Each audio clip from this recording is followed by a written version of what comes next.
Hello everybody, मेरा नाम है नेहांश और स्वागत करता हूँ हमारे इस यूट्यूब चैनल पर। तो आज के इस वीडियो में हम बात करेंगे एसबीआई के एक ऐसी म्यूचुअल फंड की स्कीम के बारे में जिसने हमें काफी अच्छा रिटर्न्स लाकर दिया है। और अगर आप अपने 20s में हो या फिर आप अपना रिटायरमेंट प्लान कर रहे हो, यानी कि आपका टारगेट लॉन्ग टर्म हो या शॉर्ट टर्म, ये आपको लॉन्ग टर्म में भी और शॉर्ट टर्म में भी काफी अच्छा मुनाफा कमा के देगी। और स्पेशली अगर आप 20s में हैं तो आप इस वीडियो के अंत तक जरूर बने रहेगा। तो चलिए अब एक भी मिनट गवाए बिना लेट्स स्टार्ट द वीडियो।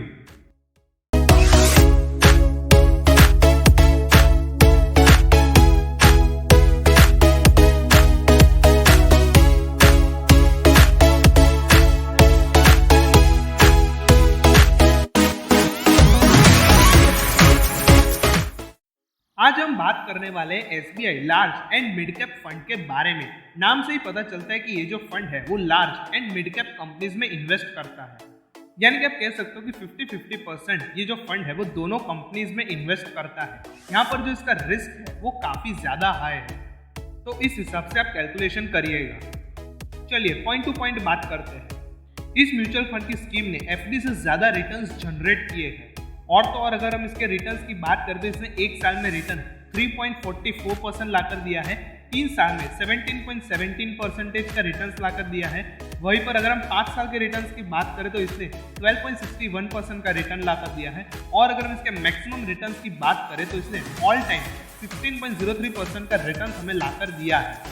मैं आपको बता दूं कि जो म्यूचुअल फंड है वो स्टॉक मार्केट से कनेक्टेड होते हैं, तो जो रिटर्न्स है वो स्टॉक मार्केट के ऊपर निर्भर करता है, तो ये जो रिटर्न्स है वो ऊपर नीचे होते रहते हैं। अगर हम इस स्कीम को बाकी की स्कीम्स के साथ कंपेयर करें इसी कैटेगरी के, तो इसने काफी अच्छे रिटर्न्स लाकर दिए हैं।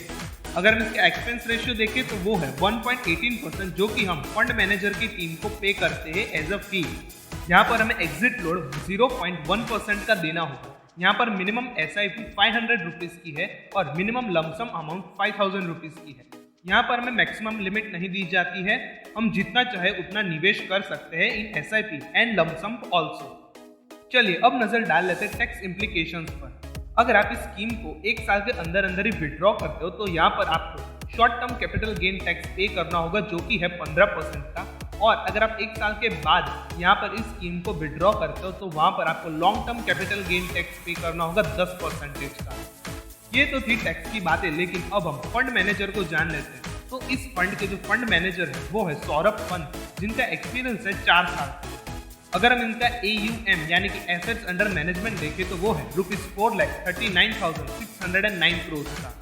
चलिए अब कैलकुलेशंस पर नजर डाल लेते हैं, जिससे कि आपको ये जो कंसेप्ट है वो क्लियर भी हो जाएगा। सबसे पहले हम SIP का कैलकुलेशन करेंगे। तो यहाँ पर मैंने मंथली इन्वेस्टमेंट 5000 रुपीज की है। यहाँ पर मैंने जो एनुअल रिटर्न्स है वो यहाँ पर मैंने 15% कर दिए हैं। याद रखिए कि ये जो रिटर्न्स है वो डिपेंड करते हैं कि कैसा स्टॉक मार्केट परफॉर्म करता है। ये 15% रिटर्न्स एक एवरेज रिटर्न्स है इस स्कीम के। यहाँ पर मैंने टाइम पीरियड 10 साल का रख दिया है। तो यहाँ पर मेरी जो इन्वेस्टेड अमाउंट है वो हो जाती है 6 लाख रुपए की। यहाँ पर मेरे एस्टिमेटेड रिटर्न्स 7,93,286 रुपीज होते हैं। तो यहाँ पर मेरी जो फाइनल वैल्यू हो जाती है वो है 13,93,286 रुपीज। अगर ये म्यूचुअल फंड की स्कीम हर साल 15% का रिटर्न्स लाकर देती है तो यहाँ पर जो हमारा कॉर्पस है वो 10 साल के बाद बन जाएगा ₹13,93,286 रुपीज। चलिए अब लॉन्ग टर्म की बात कर लेते हैं। यहाँ पर मैंने मंथली इन्वेस्टमेंट 5000 की रखी है, रिटर्न्स 15%। यहाँ पर मैंने जो टाइम पीरियड है वो 20 साल कर दिया है। तो यहाँ पर मेरी जो इन्वेस्टेड अमाउंट है वो हो गई 12 लाख रुपए। एस्टिमेटेड रिटर्न्स मेरे यहाँ पर हो गए 63,79,775 रुपीज। और अगर मैं यहाँ पर टोटल वैल्यू यानी कि इन्वेस्टेड अमाउंट और एस्टिमेटेड रिटर्न्स को प्लस करूँ तो यहाँ पर मेरी जो टोटल वैल्यू है वो हो जाएगी 75,79,775 रुपीज। यानी कि जो लोग 20s में है वो भी इस म्यूचुअल फंड की स्कीम में इन्वेस्ट कर सकते हैं। तीसरा और आखिरी एग्जांपल लेते हैं SIP में। यहाँ पर मैंने मंथली इन्वेस्टमेंट भी सेम रखी है 5000, रिटर्न्स 15%।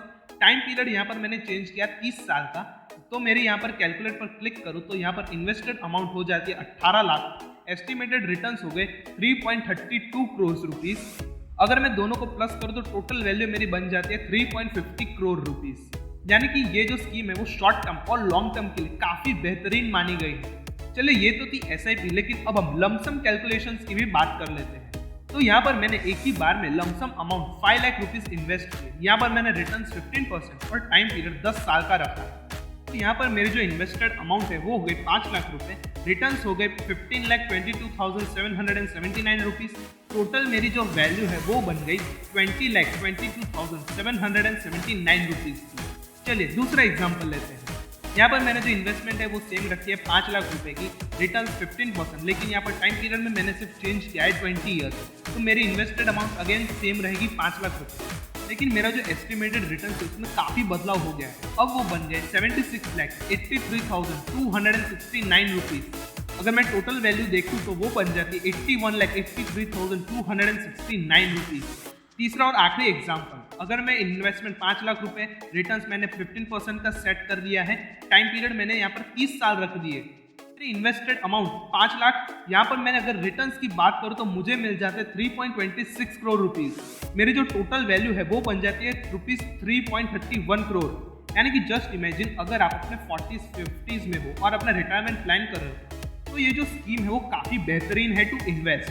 और वहीं पर अगर आप इस देश के युवा हो यानी कि 20s to 30s में हो तो जाहिर सी बात है लॉन्ग टर्म सोचोगे तो लॉन्ग टर्म में भी ये आपको काफ़ी अच्छा मुनाफा कमा के देगी। इस म्यूचुअल फंड की स्कीम के बारे में आपका क्या कहना है? और अगर आपको कोई भी सवाल हो तो हमें कमेंट सेक्शन में ज़रूर बताइएगा। ऐसे ही रेगुलर कंटेंट और रेगुलर अपडेट्स के लिए हमारा फ्री ग्रुप ज्वाइन कर लीजिए, लिंक आपको डिस्क्रिप्शन बॉक्स में दी गई है। और तो और आप हमारा टेलीग्राम ग्रुप भी ज्वाइन कर सकते हो, उसकी भी लिंक हमने डिस्क्रिप्शन बॉक्स में दी गई है। और तो और ऐसे ही वीडियोस के लिए हमें यूट्यूब पर लाइक, शेयर और सब्सक्राइब कीजिए हमारी चैनल गोल्ड फाइनेंशियल यांसो पर इस चैनल को, और बेल आइकन को प्रेस कर दीजिए ताकि हमारे वीडियोस की नोटिफिकेशन आपको हमेशा मिलती रहेगी।